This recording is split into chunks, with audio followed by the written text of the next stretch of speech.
Aren't you just tired of playing click detectors? Well, say hello to the beautiful version of them that can be any image you want. Let's head straight to the basic setup. Alright, now for the setup, what I want you guys to do is go to this video description, press the link and get a model. And if you did everything right, head into your toolbox inside of your inventory and you should see this beautiful click. I'm going to be placing this inside of my starter player scripts. Let the highlight sit right here. The click detector is basically going to be parented to a part that you guys want.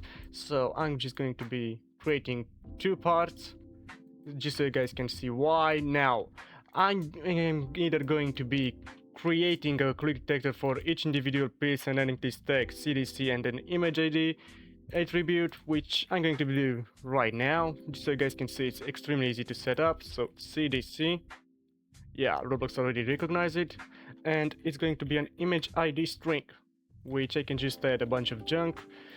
It's not going to work because these are not the ID of an image, and the tag GUIs must go inside of the starter GUI. Now I already have some dump images that I'm ready to show, so that's exactly what I'm going to be doing.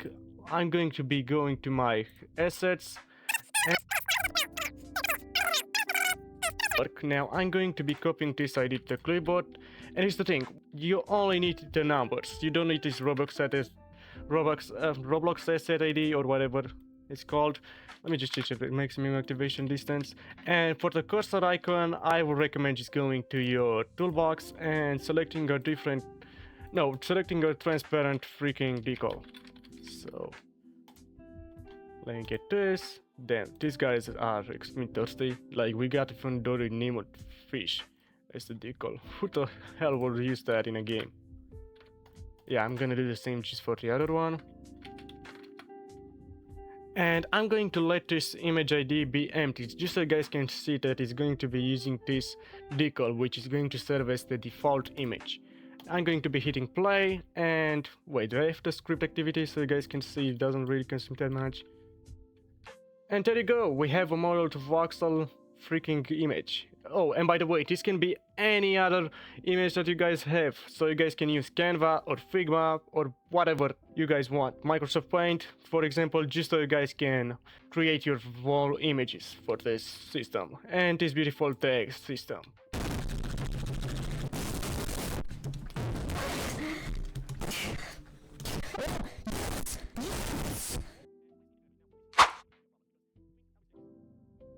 Alright, now instead of creating multiple twins, we create only one twin that runs forever.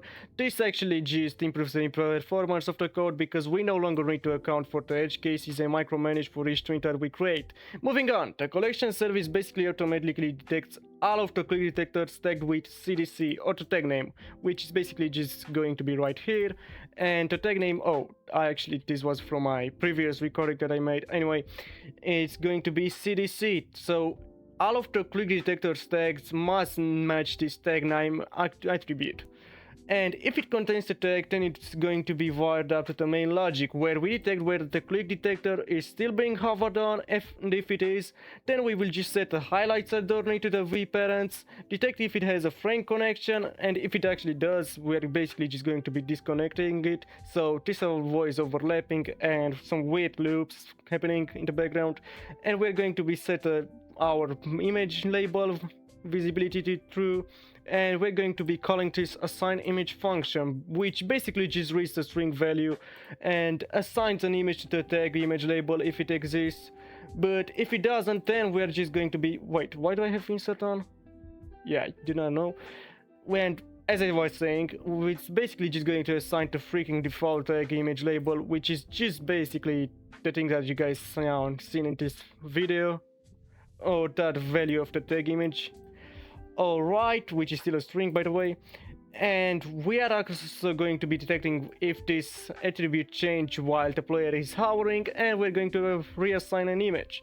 Now, the frame connection is basically just a connection that stores this event render step, and in case you're wondering, render step works even better than the mouse that move event, because that event is sensitive to jitter and hugely depends on the mouse DPI, so performance spikes might happen. Alright, and to end things, we're going to be detecting if the player takes off the object containing the click detector, moment where we disconnect the function and disconnect that event. And that has been all of this code.